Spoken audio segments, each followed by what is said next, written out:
Good evening, members. So it's just gone 7 o'clock, and so if I could just open with an apology. Councillor McPhillips, the chair of the Environmental Services Committee, has sent his apologies for this evening. He's unable to attend.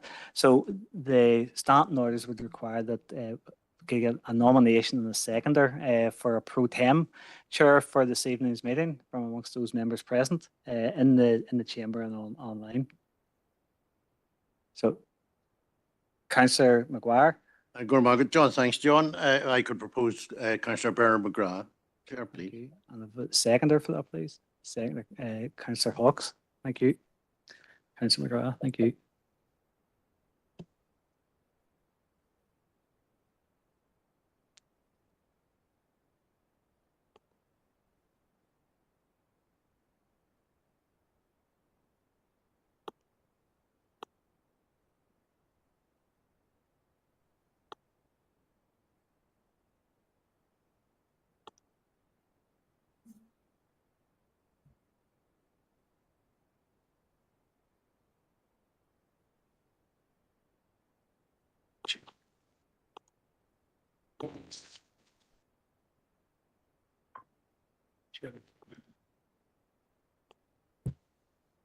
Okay, members, I'd like to welcome you to the Environmental Services Committee in the Grange in Omagh, Wednesday the 5th of February.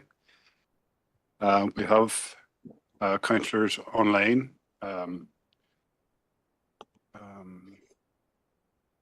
Councillor Brough, Councillor Dermot Brown, Councillor Keith Elliott, Councillor Anne-Marie Fitzgerald. I don't think I've left in bed. Councillor Crawford as well, yeah. So first item is we've already done apologies. No, sorry. To sign the minutes of confidential minutes. Oh, apologies, sorry. Apologies first, yeah. Any apologies? Just had a text from Councillor Feely. He's on his way, but he's running late. Chair, for a moment. Okay. And Councillor McPhillips.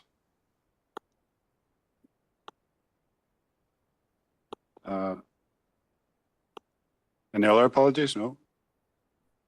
Thank you. Number two, to sign the minutes and confidential minutes of previous meeting held on the 5th of February 2025. And that was done and agreed last night. So.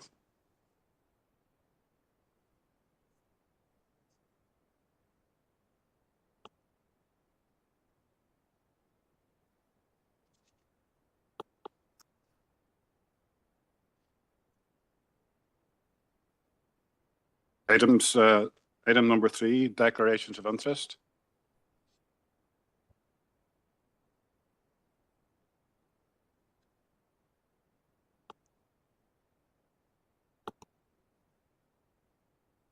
Okay, no declarations, thank you. And so the first one, reports for decision, is Environment and Place Directed Reports, and that is John News. Thank you, Chair. So the first report here tonight it's a draft response to the DAERA review of environmental governance in Northern Ireland. It was a call for evidence. The purpose of the report really is to bring members a draft response to that consultation call for evidence. The paper sets out the background within which the response is being prepared, takes account of a number of strategic documents within the Council, the Fermanagh and Omagh Community Plan, the Council's Corporate Plan 2024 to 2028, Local Development Plan, a number of other complementary strategies. Copies of all of the consultation documents are online within the members' resource folder. The actual consultation seeks views on the current environmental governance arrangements and potential improvements that could be made, and includes the possible establishment of an independent environmental protection agency. The consultation is being led by an independent panel, which was appointed in November of last year, and it's looking at capacity issues to deal with present environmental challenges such as Lough Neagh, algae blooms, recent flooding and biodiversity loss. The consultation at the minute closes on the 14th of March. So our request was made to Council last night for Council powers to deal with this matter to enable officers to submit a response following this meeting and as agreed by the meeting. So the key issues then, obviously, environmental governance plays a crucial role in ensuring that the decisions on policy, regulation and resourcing effectively protect and enhance the natural and marine environment. There are, however, concerns that have been expressed over a period of time about accountability and the oversight of those decisions. And Northern Ireland is one of the few regions in the UK without an independent environmental protection agency. A previous 2015 call for evidence found that 70% of respondents supported the creation of an independent EPA, but the wider governance structures have evolved since that time, and indeed public awareness of environmental issues has increased significantly since that last call for evidence 10 years ago. The independent review panel referenced in the briefing paper, which is Appendix 1 to the report, is expected to assess current environmental governance arrangements, examine best practices from other jurisdictions,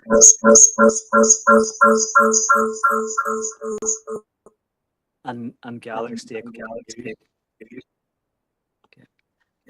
The review and the call.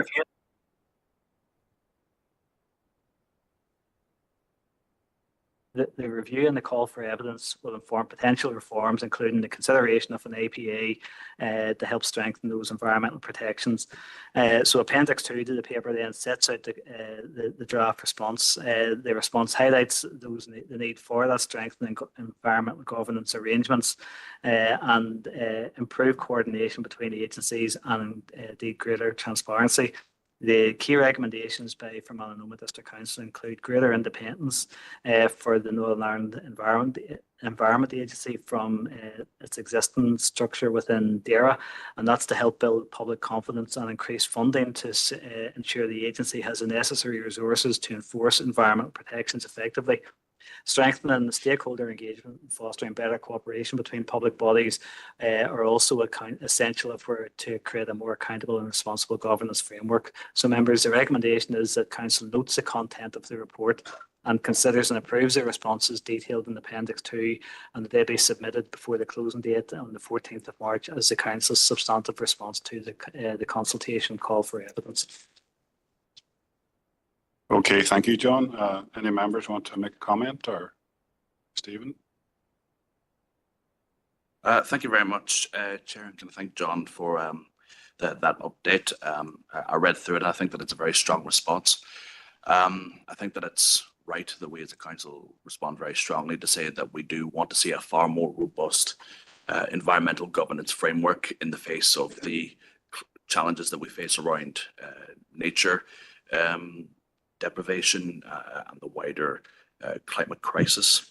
And I think that we need to be clear that whenever we're talking about assigning greater independence, we're not simply talking about a reassembling of furniture, but rather we're talking about a substantial shift in the way that our environmental governance framework works.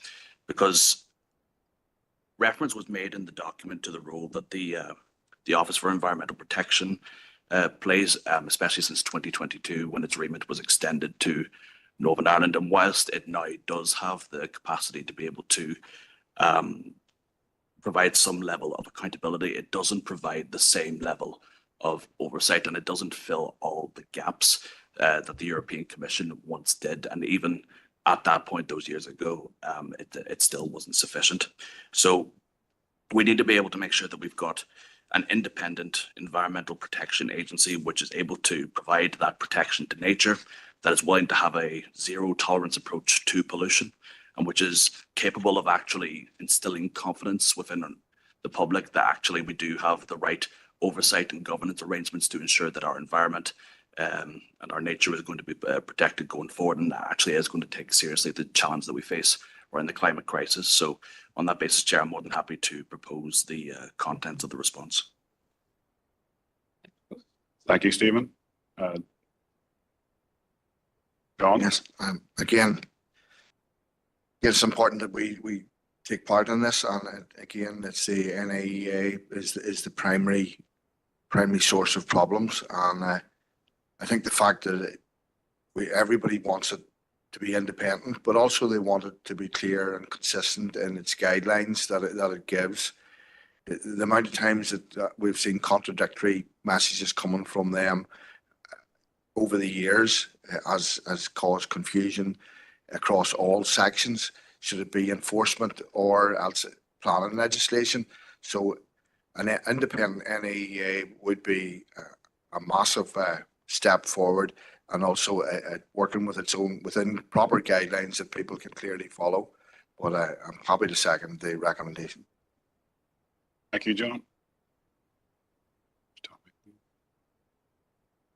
Margaret Kearney, just a comment. I see within our report there, there's a request for more flexibility across other departments, education, health, etc. Is it anticipated that if we were lucky enough to get the independent environmental agency, that flexibility and input with other governmental departments would be available to an independent body? Margaret, Chair. Thank you, Tom. John, you want to speak on that? Chair, I suppose, as to what the nature of the governance arrangement would be, I think that would be a matter then for the department in terms of bringing forward the remit and the terms of reference for an independent environmental protection agency. But as you rightly highlighted within our response, certainly we have recognised that there needs to be that greater collaboration. There's just having an independent body in itself, if it doesn't have that the power and the remit to be able to work and engage with other public bodies, will then limit the effectiveness of that independence. Okay, John. Everybody content then? Okay, thank you. Moving on to is now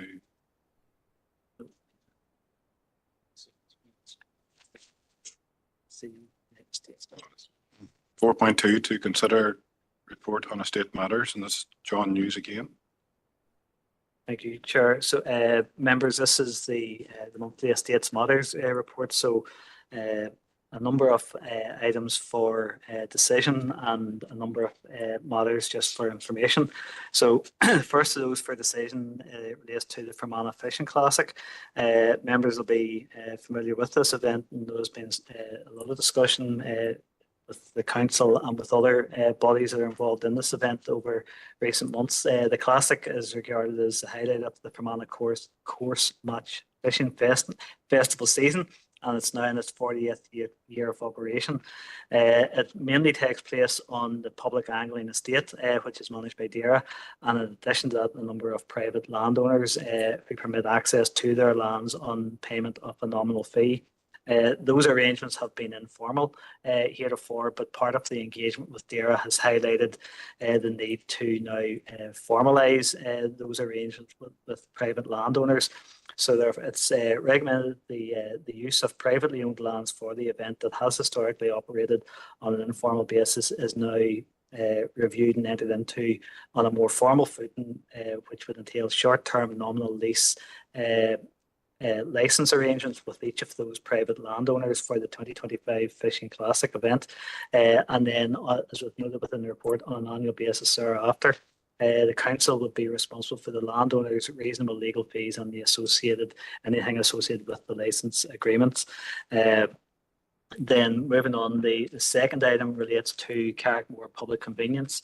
Members will recall that in July of last year that the council had approved entering into a service level agreement with Mid-Ulster Community and Arts Trust at the Patrician Hall in Carrickmore on a trial basis, where the council would work with the group to make their their toilet facilities available, and in lieu of the council's current provisions.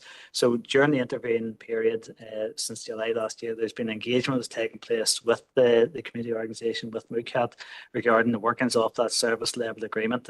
We had originally hope that the pilot would have operated from September 2024 through to the end of March 2025. This month, it took longer than anticipated to get that service level agreement drafted amongst the various legal representatives and the community group and ourselves.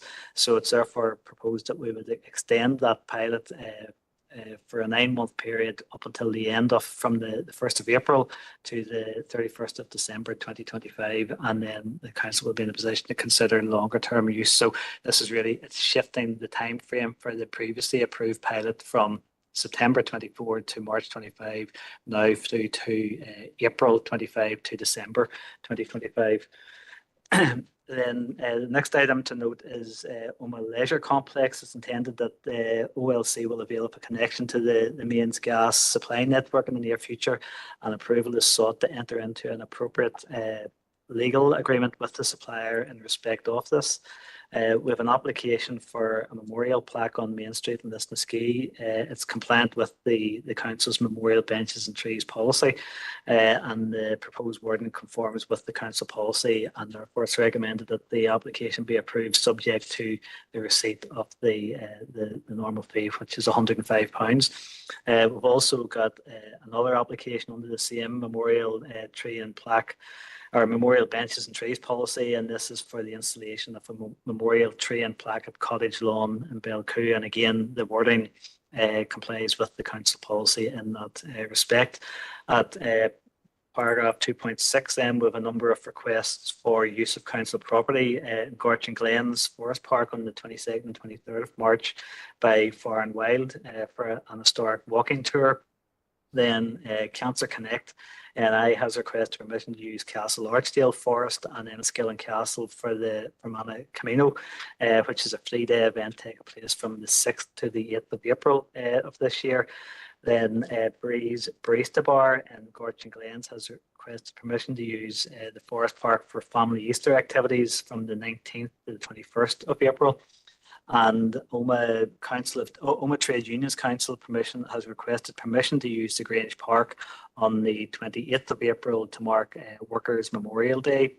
Fermanagh Council of Trade Unions also requested permission to use the Roundel in Enniskillen on Monday the 28th, and again that's for to mark the same event. Then Ryan's Gym has requested permission to use footpaths at Ecclesville Park in Fintona for High Rock Sporting event, and that takes place on the 7th of June. And then finally we have a request from Primal Challenges, and this is permission to use Belcoo Community Centre to promote and support an event and Belmore and Lochnavar Forest for a gravel cycling event. That's not taking place until the start of October, the 3rd to the 5th of October. And again, a fee of £500 apply, activity licence required, and a refundable bond in line with the council's normal practice. And then at section 3, there's I'm not going to read them all out, members, but there's a long list of documents that are noted that have been sealed and executed during the reporting period. I said the 20 documents are set out within the report, so therefore the recommendations are set out at 9.1. The council approves entering into a short-term nominal fee licence agreement with private landowners for the Fermanagh Fishing Classic, and on an annual basis thereafter, together with payment of the landowners' reasonable legal fees. That council approves entering into a service level agreement with Moocat on a trial basis until the 31st of December 2025 for public convenience facilities in the Patrician Hall, Carrickmore. That at point 3 there, the council enters into an appropriate legal agreement in respect of Omagh Leisure Centre for the connection to the mains gas supply network. Approves the installation of a memorial plaque at Main Street, Lisnaskea, in line with the council's policy. The installation of a memorial tree and plaque at Cottage Lawn, Belcoo, again in compliance with the council policy. And then the use of council property detailed at paragraph 9.1.6. And then finally the council notes the sealing of documents is set out within 9.2. Okay, John, thank you for that. And we have Councillor Stephen Donnelly. Thank you very much, Chair, and thank you, John, for the report. And I suppose I'm glad that we've managed to get to a sensible resolution that will allow the Fermanagh Fishing Classic to proceed. And I'm more than happy to propose the recommendations within the report. I suppose the only question I would have just in the contents here, and I appreciate we're probably going to have a more fulsome discussion on the damage from Storm Éowyn later in the meeting, but just in terms of some of the applications for events on council property, and I'm conscious the only immediate one that I'm aware of is the one that's due to take place in Gorge and Glens. I'm just conscious of the extent of the damage to footpaths and a number of the trees that have fallen in a number of our forests, and I'm just I presume the only reason that these are being presented is because it's been deemed that logistically they can take place within our facilities. But I suppose just in the context of the damage that we've been dealing with since the storm, just are we kind of just above board? I appreciate that a fair few of these are happening much later in the year, but just to get some reassurance on that. Thank you, Stephen. John, you want to come on? Yeah, so yes, Chair, just to confirm, any of the events that are listed here, we will come on to Storm Éowyn later in the meeting, but none of the events that are listed in this report would be affected by that. Particularly up in Gorge and Glens Forest Park, the areas that would be used, they have all substantially opened. Thank you, John. And next we have Anne-Marie Donnelly or Fitzgerald on WebEx. Sorry. Yes. No. Thanks, Bernard, for letting me in there. Yes, I just want to second the proposal. And it's good to see the council areas continue to be used each month by different community groups, from the children's one to the cycling, to the High Rocks, to the memorial, to the Camino. So it's really good varied, and it's good to see that the local communities are getting use of the Fermanagh Omagh District Council's facilities. I just want to second the proposal, and it's good to see the Carrickmore public convenience come into fruition there. I know this has been it's been discussed for quite a few years, so it'll be interesting to see, and hopefully it'll turn out to be very positive for Mucat and for the council as well. So yes, all's good. So I want to second that. Thank you. Thank you for that, Anne-Marie. Thank you. And next we have Councillor Anthony Feely. Yeah, thanks, Chair. Yeah, I just want to come in on the Fermanagh Fishing Classic too, and say glad to see it's back on there after all the talk there was about it, and just want to say well done to everybody behind the scenes who worked so hard to get it back on. But it's a big push to our area, not just in the Skillen, but the whole council area, so it's good to see it back there. Thank you, Anthony. And next we have Councillor John McDoherty. Sorry, John. Sorry. Thank you, Chair. And again, it's good to see the Fishing Classic. I know there was a lot of stuff went on behind the scenes. I know I chaired one of the meetings, and I know our directors and staff worked very hard along with DAERA, and we had councillors there as well to get this over the line. And I think our point was made very strongly. So thank you very much. We didn't back down, and eventually we came through. So securing that there. My query really is, and was only brought to my attention this week, was the Omagh Leisure Centre connecting up to the mains gas. And I understand that we're doing away with a renewable energy system that's already there. And I'm wondering, how does that fit in with our current schemes to meet net zero within the next decade or so?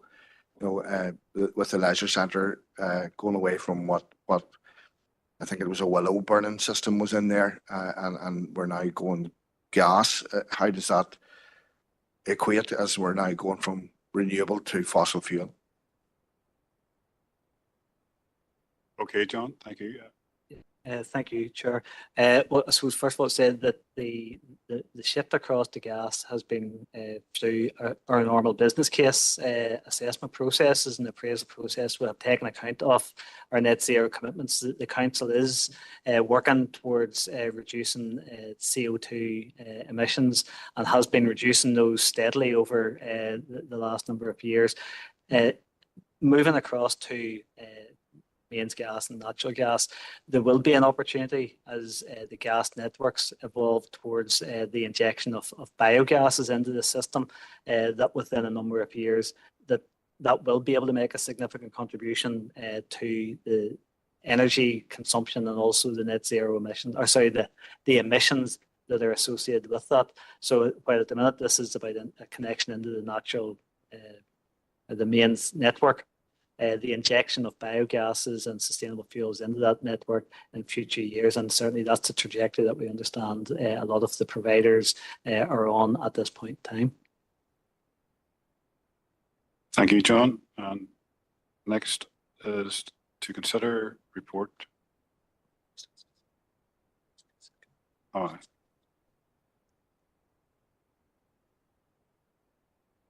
Okay, that's okay. So that was proposed by Councillor Stephen Donnelly and seconded by Councillor Amree. So everybody okay with that? Happy enough? Okay, thank you.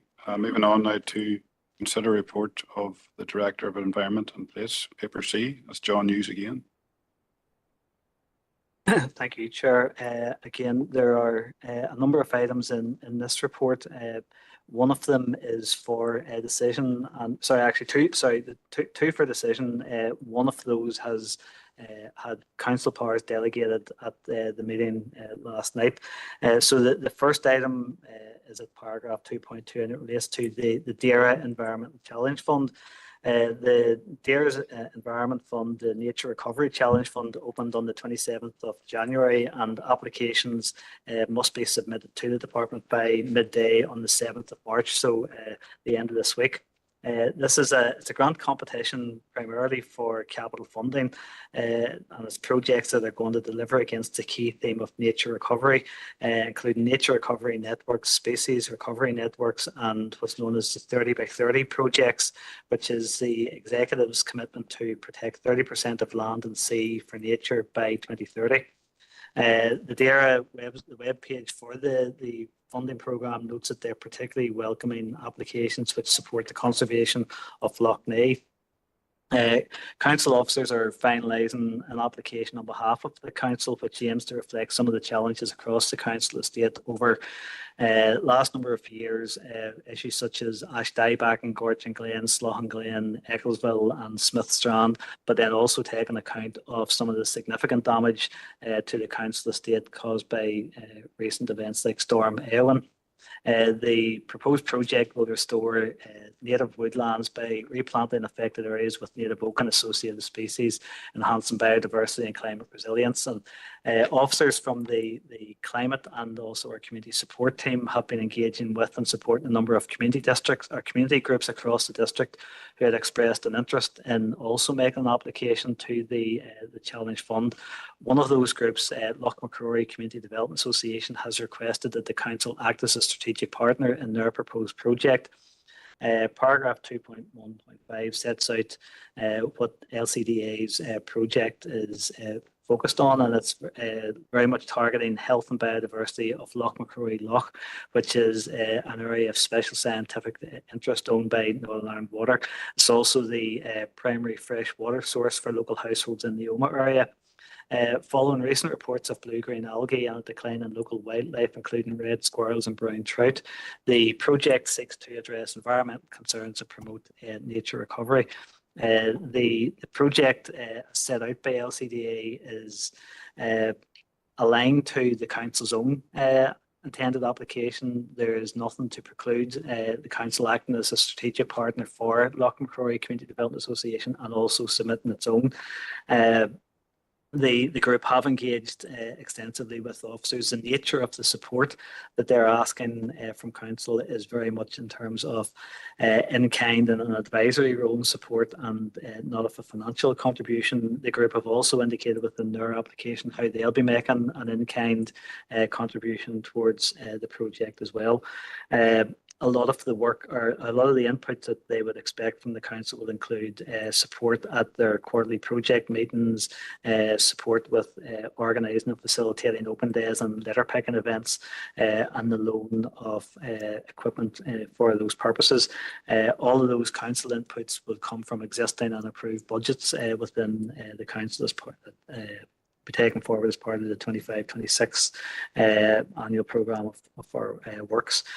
As I said, it does align with the Council's overall strategic objectives, as well as set out within the climate and sustainable development strategy, and then also within the Council's corporate plan and the community plan as well.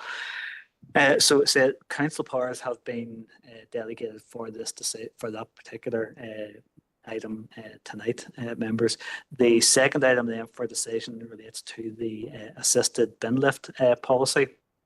So the assisted bin lift policy was previously approved at the Environmental Services Committee in June 2022. The paper sets out the process for the applications or requests and applications under the policy and how each of those is assessed. In late 2024, the waste management team had been engaging with our corporate health and safety to review various aspects of risk assessments associated with how we undertake refuse collection across the district. And one of the issues that had been highlighted at that time related to manoeuvring bins up more than or up steps, in particular where those steps included more than one step. There were some concerns issued or raised by health and safety where the steps say it was 2 or more steps involved as opposed to a single step, which would be the equivalent of a normal curbside drop. Having said, the waste management team then undertook a review of all of the locations across the district where we perform assisted lifts, and that's 218 of those, and we identified that just under 5% of those involved 2 or more steps. So reviewed each of those settings, and that review indicated that if we were to discontinue the provision of assisted lifts at that so it's about 5% of those 218 settings, that was likely to have an unacceptable adverse impact on older residents, residents who were living in rural and more isolated settings, and residents with a disability, and that was reflected in our initial Section 75 screening. So that was deemed that wasn't something that we could progress with. So we've then undertaken further engagement with a number of other district councils across Northern Ireland and been able to identify an appropriate adjustment for collections that involve 2 or more steps, which will enable us to continue to perform those, but assess any subsequent applications on an individual basis, as would be the case currently. So we've had to update the bin lift, the assisted bin lift policy, and a copy of that is attached as an appendix to this. Appendix 2 to this report, members, and a copy of the Section 75 screening is also included for your information. But while it's an amended policy to highlight that we've identified an additional risk, but that we've also identified an appropriate mitigation so that that will not have an adverse impact on residents applying for an assisted lift. So to all intents and purposes, the net effect is there's no net effect on applicants at the moment, anybody who's currently in receipt of an assisted lift, but nonetheless, just to keep our governance correct, the amended policy is being brought forward at this point for and recommended for approval. Moving on then, members, to a number of items for information. The first of these relates to a study visit to Ardson North Down Borough Council. There has, at a recent meeting of the members of the Waste and Recycling Working Group, officers had provided a short update on the development of an online booking system for household recycling centres within this district, and it is noted that Ardson North Down have previously introduced a similar scheme in September 2023, and indeed the working group had a briefing about that last year. So it was felt that the Ardson North Down Council are uniquely placed to understand the development challenges associated with such a project, and also the benefits arising post-implementation. And within Ardson North Down, those have included a reduction in what's known as out of waste district received by that council, and improvements in the quality of the recyclable materials, which collectively then also yielded significant financial savings for that council over the last 18 months. Within the first 3 months of the scheme being introduced, Ards and North Down also identified that 37% of all households had availed of the new service at least once, and that had resulted in better service experience for residents who were visiting their household recycling centres and less congestion and shorter visit times. So members had asked that we explore the potential for a study visit down to Ards and North Down Borough Council, which would provide an opportunity for members to learn firsthand more about how the scheme was working in practice. And Ards and North Down, at the time of drafting this report, had indicated they were more than happy to facilitate that, and we were working to identify a suitable date. We've just had a confirmation of a suitable date from Ards and North Down this morning. So they've indicated that the 14th of April would be a suitable date, and certainly we've been working with our own democratic services in that regard to minimise the risk of clashes with any other council business. So it would be the intention that once that's finalised and once this is ratified at council starting next month, that then would be circulating that opportunity to all members to take part in the study visit. And obviously if members can let us know in advance of their intention, we can confirm the logistics around that study visit. The next item then at 3.2 is, and it's been referenced already, the impact of Storm Eowyn on council parks and open spaces. And again, this is it's a follow-on from a discussion at the council meeting last month. Members had asked that we would bring back a report on the impact of the storm on our parks and open spaces in particular.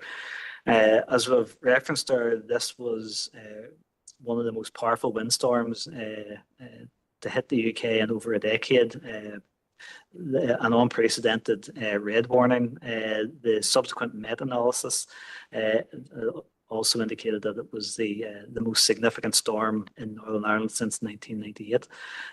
Industry estimates at this stage are putting the excess or surplus timber, and that's on-plan timber, across the island of Ireland at more than 11 million tonnes.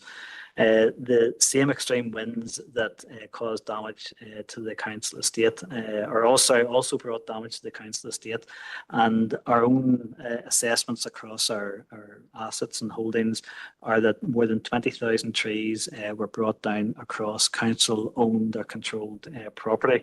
Now, it is worth highlighting that a significant portion of those lands that we're talking about would be in places like Gortin Glens and the Geopark, which are forested wooded areas that are held under licence and lease from Forest Service. So therefore, the responsibility for replanting those areas would remain with Forest Service. However, Ecclesville Forest in Vintna was one of the most adversely impacted council-owned sites, and there were more than 5,000 trees estimated as being brought down by the winds as a result of that. And members will be aware that that did result in paths being closed, certainly in the immediate aftermath of the storm and for a number of weeks afterwards. That was primarily and initially for health and safety reasons, and then subsequently to facilitate timber clearance and recovery operations. And I suppose I had to commend our own staff in that regard, that they've been extremely agile in engaging with our other contractors. Were able to secure a felling license to enable the timber that was windblown to be removed, which will allow the council then to extract some commercial value from that timber, because as you'd be aware, if it was left in situ for any significant point in our length of time, it would just start to decay and its commercial value significantly eroded as a result. Unfortunately, Ecclesville was also the site where we had secured UK shared prosperity funding to upgrade and extend the path network. The damage done by Storm Eowyn has meant that those works, which would have been due to get underway in Q4 before the end of March, that it hasn't been possible to proceed with those works. Now the funding, we were able to redirect the funding to other projects that supporting the delivery of the play park strategy. So it's the funding has still been, and the benefit of that funding has still been experienced within the district. We are, however, continuing to explore opportunities, particularly with the likes of DARE TRIPSI funding for a future application in 25-26 for those path networks to be completed at the earliest opportunity. Gortin Glen Forest Park was another area that had experienced significant tree fall with more than 1,000 trees down, and some of the drone footage from that is, makes for stark images. There was a recovery plan was put in place in the days following the storm, prioritising the opening of areas such as the car park and the amenity areas around by the destination play park, and then subsequently working our way out from that central hub towards some of the walking trails and then the mountain bike trails. The council staff have continued to be supported by external contractors and now working their way into some of the more remote and I suppose the more elevated paths and trails across Gortin Glen Forest Park. There has been significant damage, as noted within the report, as a result of tree root heave, and that will require rebuilding at some significant cost. And it is probably also worth noting, as well done in the report, that the recovery from Storm Éowyn has been compounded by work that had already started just before Éowyn hit, which was damage arising from Storm Dara, which you'll recall landed on these shores just in the mouth of Christmas. So I said we were only just getting over some of the impacts of Storm Dara when Storm Éowyn came along. As we've also said, it's not just in Omagh and Fenton that damage was felt, but also significant damage right across the geopark. And again, but as was said, that's very much the timber aspects are, and the replanting that rests with Forest Service as the landowner. Noted a number of other other tasks that were ongoing, particularly regarding clearing felled trees and trees that had been brought down but maybe hadn't hit the ground. So there was work to be done at height, working with external contractors. There was also damage right across other parts of state, so a number of ancient cemeteries and then indeed islands on Lough Erne. And we're continuing to work with and thank residents and members of the public who are getting in touch with us. These are areas that wouldn't necessarily experience high footfall, but they're nonetheless extremely important within those local communities.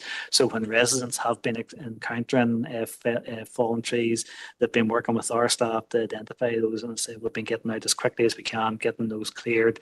And again, the nature of some of those sites, particularly within the ancient cemeteries, is such that while it may only be one or two trees down, they're coming down across headstones, and actually the timber's having to be manually removed sort of piece by piece, whereas in some of those the more open spaces there's more opportunity for large mechanical removal, so we can get a lot more trees out a lot more quicker. So it's a labour intensive exercise and one that's ongoing.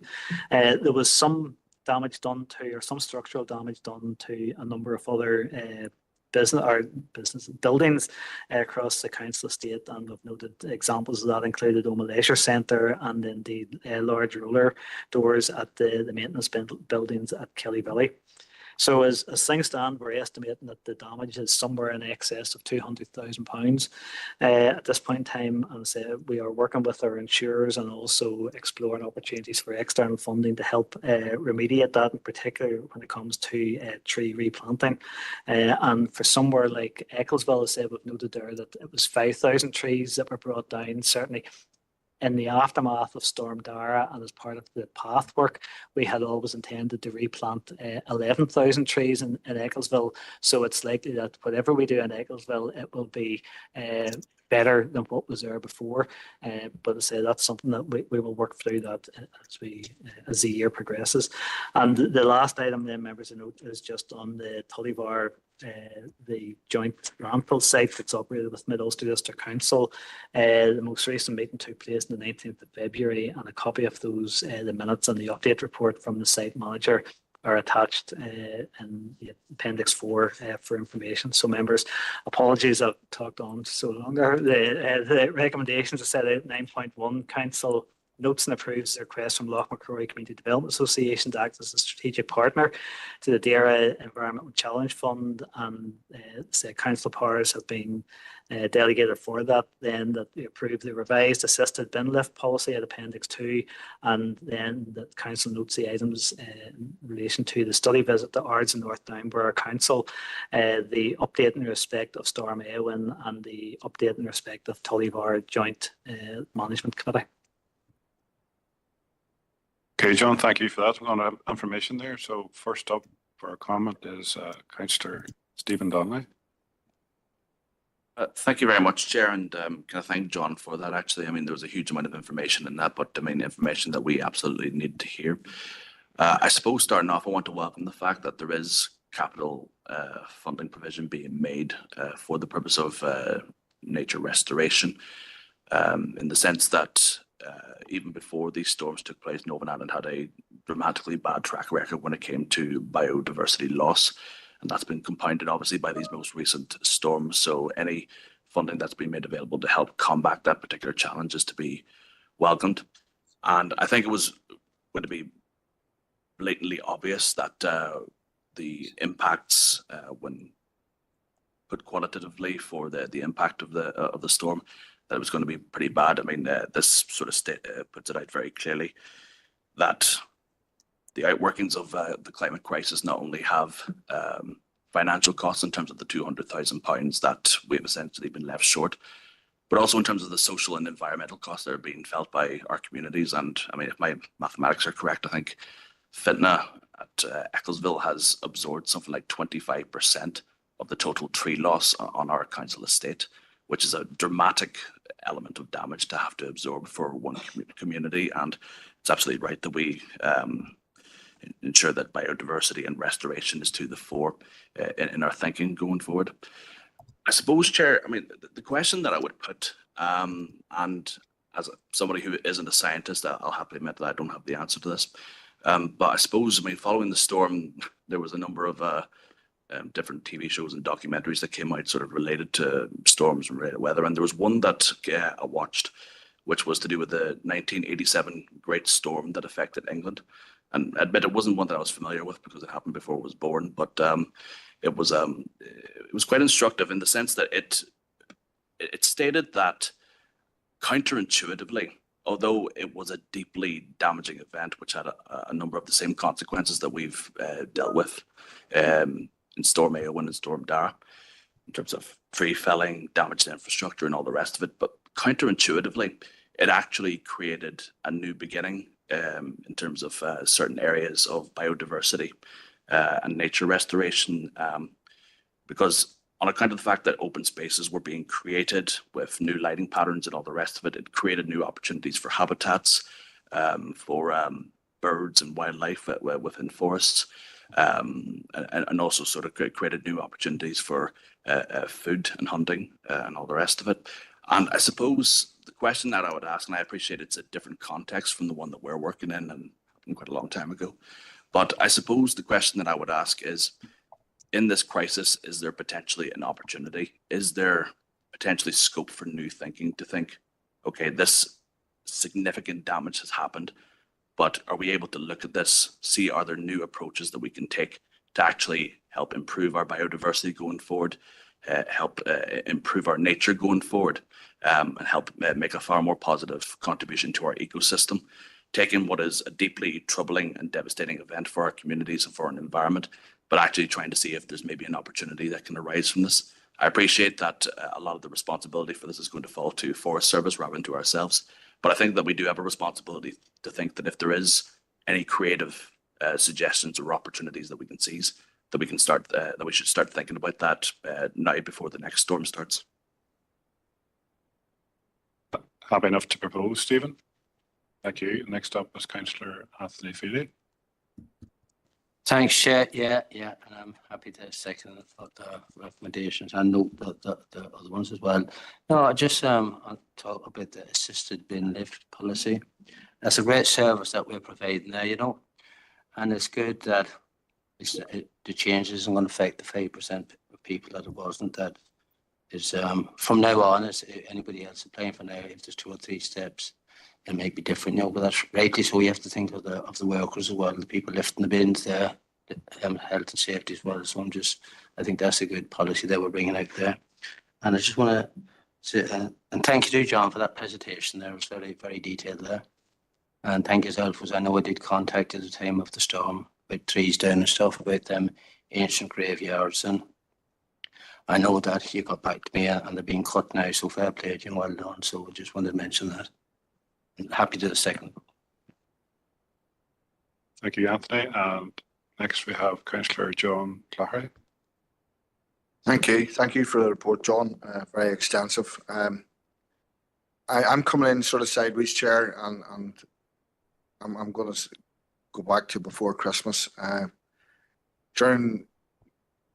Before Christmas, I went round to every council site and visited the staff there and wished them a happy Christmas and give them a small gift. But one point that stuck out to me while I was doing that was when I spoke to the forest rangers in Gortin Glen, and at that stage, I think maybe before Storm Dara, it might have been Storm Bert, they were still dealing with the aftermath, and I stand to be corrected on that because I don't have the proper information in front of me at the moment. But they were cutting trees and being interested in things like that. I was asking them, and what they said was the worst part of doing it was the behaviour of members of the public who were using the facilities. They ignored warnings, they ignored signs, and they simply walked on as if nothing was happening, whilst there's men there using machinery. And I'm just saying men because that site, there was all men the day I was there. There may be women involved as well. But I think it's disgusting that the members of the public do not take heed of warning. If a tree falls on you and there's nobody there, then that's an act of God, apparently. But if our operators are sawing a tree down because it's dangerous, they're doing it for a purpose, and it falls on somebody's head. I don't know what you're to do if you keep warning them to stay back. You're sawing trees up. It's unbelievable how some people behave. I think we need to reinforce that people have a personal responsibility as well. Whenever tree felling operations are carried out on sites, this is dangerous work. These people, anybody sawing a tree or has used a chainsaw will know you have to have your wits about you. You have to know what you're doing. You can't afford to be spending time watching out for people who simply will not follow simple instructions. Do not walk down this path. There's tree felling going on. How simple can that be? I find it quite strange that people are still, in this day and age, when we're all health and safety aware, that people continue to ignore warning signs. Thank you, John. And Anne-Marie, your hand's up. That's from the last time, Anne-Marie, or? Yeah. Yeah, there. Sorry, I'm coming in there. Yeah, it was just to support the proposal and the seconder of all the projects here.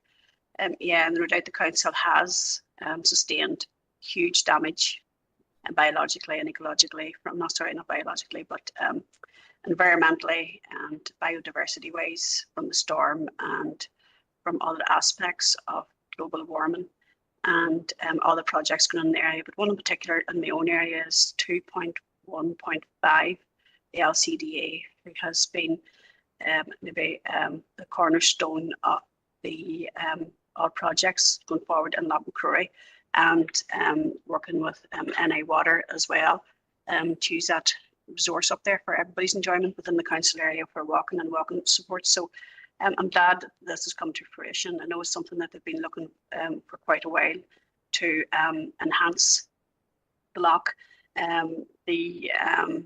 The tree sitting there is, whilst it's beautiful and it's a great asset around the loch, you know what I mean, that Sitka spruce, the woodland, is not as natural woodland up there. So it'll be very good to see that gone, and with ordinary oak woodland will be put in its place.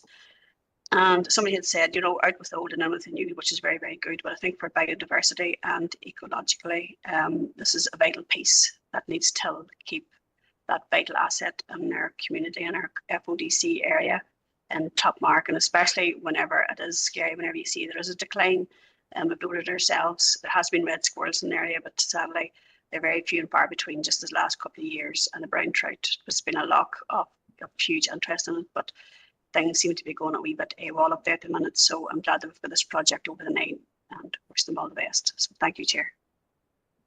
Thank you, Anne-Marie. So that was proposed by Councillor Donnelly and seconded. You want to go in there, John? So, Chair, it was only just maybe to respond to Councillor Donnelly's question about the opportunity. I suppose the short answer to that, I think it's the short answer, would be that yes, there is an opportunity. I think, and particularly when you're going back to this preparedness from compared to 1987 and the Great Storm at that stage. The fact that this council was one of the first, not the first to declare a climate emergency, we were also the first to produce a climate change and sustainable development strategy and then associated action plan. The year after that, we published a biodiversity strategy and action plan. So, you know, as a council, corporately, I think we are much more aware of the opportunities. We have our climate team engaging with schools and community organisations, volunteers right across the district on a year-round basis. I think there is there's a much greater awareness of the opportunities that exist out there, and so some of that's also reflected in one of the other items within this report about the preparedness to make the most of, say, funding opportunities such as the DAERA Nature Recovery Fund when they come up, and also then to be able to engage with consultations as we've seen earlier in the meeting as well. So I think the council is much better placed, and there is a much greater public awareness as has been mentioned. And so I just also want maybe to touch on Councillor McCloughery's comments about health and safety. I think the Storm Éowyn and indeed Dara before that and Bert before that, this council had been working on what's known as an adverse weather procedure. We're only too aware of the risks that can be posed by adverse weather. We have systems in place now to make sure that key sites and facilities where there are risks that they close in advance of, and we were prepared for Storm Éowyn as we have been for other events recently. Engaging the public and raising awareness is a key element in terms of sort of pre a storm hitting, but also as the members highlighted after a storm in terms of the recovery. There will be some people who will choose to ignore safety warning signs, but we do thank all of those members of the public and residents who do respect and obey and support our staff in it. They are working with dangerous equipment, powered tools, chainsaws, and the risks may not be immediately apparent to members of the public, but we don't close paths and trails for no reason. We only close them because there's a risk to residents or the users within those sites. Thank you, John. So that was proposed by Councillor Stephen Donnelly and seconded by Councillor Anthony Feely. All agreed. That item 5, Community and Wellbeing Director report. That's John Boyle. Thank you, Chairs, for information for members. The amendments to the building regulations and the associated guidance supporting those regulations. There are a number of changes which are proposed in legislation which have just come into force. One is in relation to fire safety information to be provided to the person who has fire safety duties in any relevant premises. The second is the need for automatic fire suppression systems, sprinkler systems in flats, in student accommodation, in buildings which have one story or more, residential care premises, care homes, nursing homes, all of those sorts of buildings. Thirdly, the adequate smoke ventilation from common escape routes and buildings containing flats. The need for enhanced fire detection and alarms, covering non-habitable rooms, circulation spaces of new dwellings, and also measures to assist in the operation of fire and rescue service personnel, including requiring secure information boxes, wayfinding signage and so on in relation to it. All required, Chair, in relation to the improvement and fire safety of our dwellings. So, Chair, it is enforced and it's recommended that the Council notes the introduction of the new amendments and the associated amendments to the technical booklets which come into force on the 6th of May. Thank you, John. Can we have a Any comment? Thank you, Tommy. And seconder, Councillor McCarthy, thank you.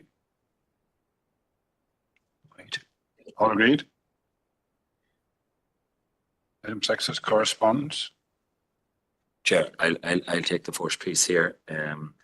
It's the 2023 Animal Welfare Report, which has been published by DAERA and has been approved by the Minister. Chair, you will see that their report covers 3 areas. One, the responsibilities for which DAERA are responsible for. Secondly, the responsibilities for which the council are responsible for, and finally, for the PSNI. You will see just in relation to the councils, the Animal Welfare Service on page 6 of the document. You will see a steady increase in the number of complaints received by animal welfare in 2021, 2022 and 2023, and you will also see a corresponding increase in the number of visits carried out by animal welfare officers within councils in those 3 years. And I suppose it highlights the importance of animal welfare measures. You will be aware of the current removal of funding by DAERA in relation to animal welfare, and I suppose that is an ongoing issue, but it shows the importance of the need for that funding for councils in order to undertake those duties. So, Chair, it is for information purposes. Thank you, John. And Councillor Debbie Coyle.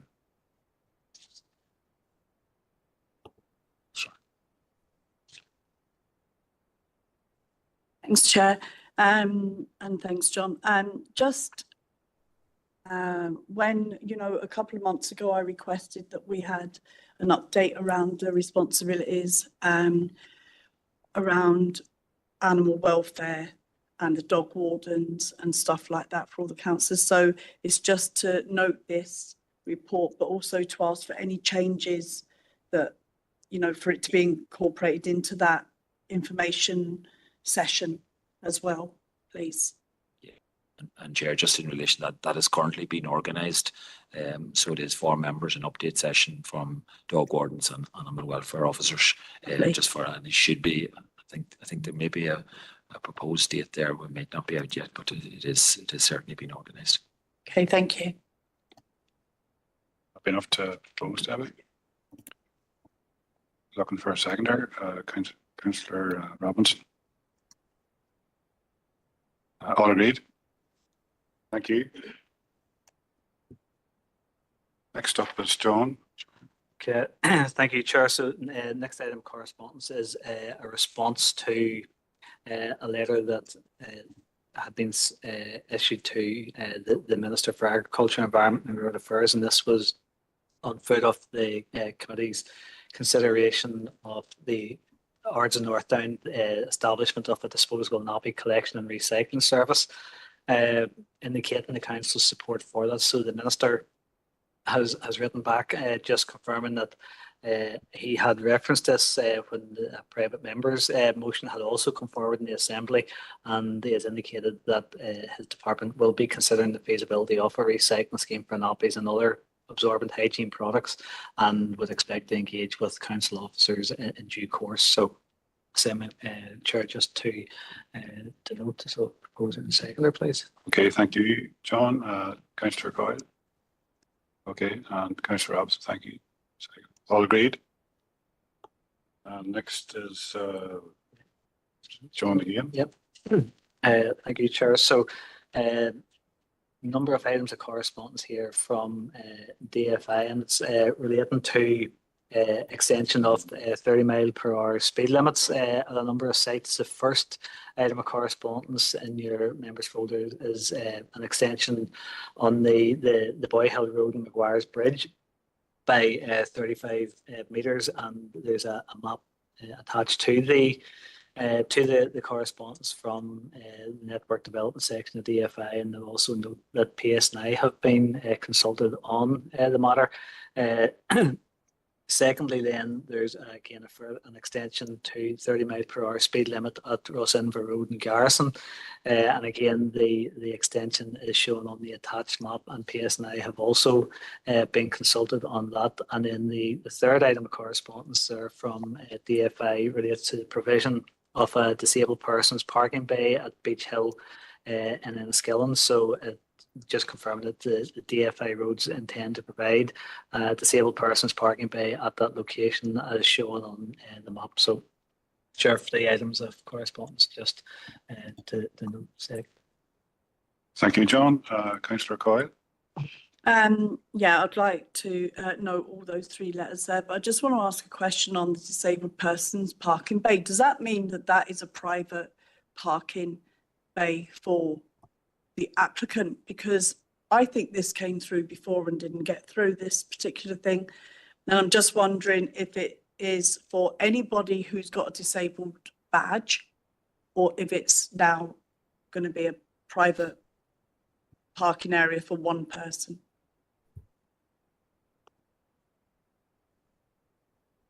Sure. I'm happy to come back to the member and clarify that with DFI, but as I understand it, it would be the designation of a disabled parking bay.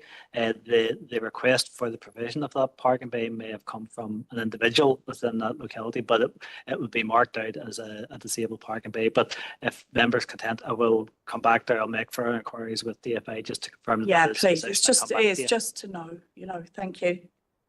And to note. Thank you, Debbie. Councillor Hayes.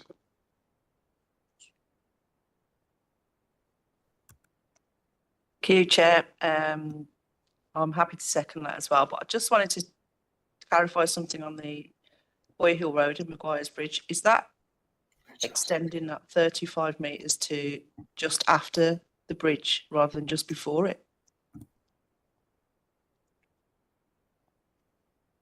I think it was before the first proposal was before it. Is that right? There's a little footbridge going across the road. It's not a footbridge, sorry, it's a bridge. Yeah, sure. I have to say, I was trying to picture the road in my mind's eye, and I'm trying to think where the 30 mph ends at the minute. But I can't picture exactly where it does end. And I take your point. It's not clear from the map that DFI have attached as to where it actually extends. So, just interested if you can ask different that. proposals. We can ask that. We certainly can get that clarification from network development section as to where the 35 metres will end. I would imagine the 35 metres would be an extension out from the village centre. So I would imagine that's taking it over and past the footbridge. Right. So it's different to the first proposal that came in last year. Yes. Okay. Just wanted to Yes. clarify that so I know what I'm talking about. And thank you. And I'm happy to second that as well. Okay, thank you. So that was proposed by.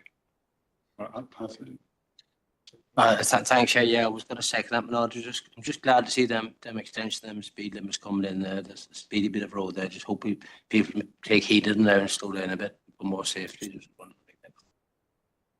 Thank you, Anthony. So that was proposed by Councillor Coyle and seconded by Councillor Hayes. All agreed? So,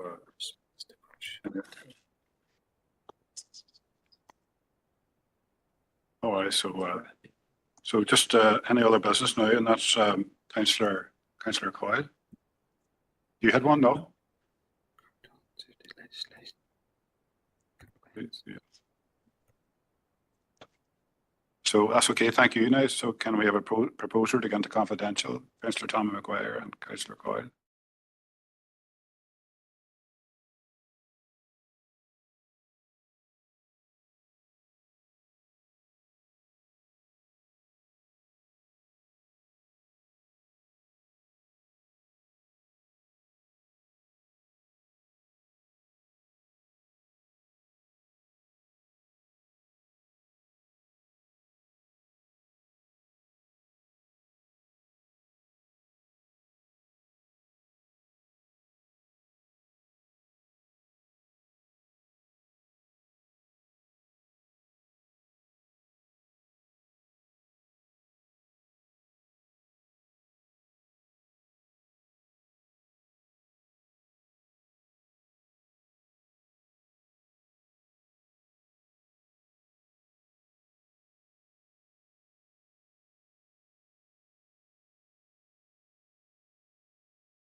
Councillor and Councillor Coyle second.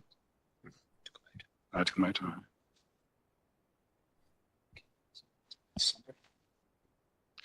So just need a summary now. That's John Hughes. Thank you, Chair. While in confidential business, committee considered a confidential report in the placement of insurances for the 2025-2026 financial year and approved the recommendations set out within the report. Thank you, John. So proposer, Councillor Tommy Maguire, and second Councillor Stephen Donnelly. All agreed? So that's the end. Thank you, members, for coming and safe home.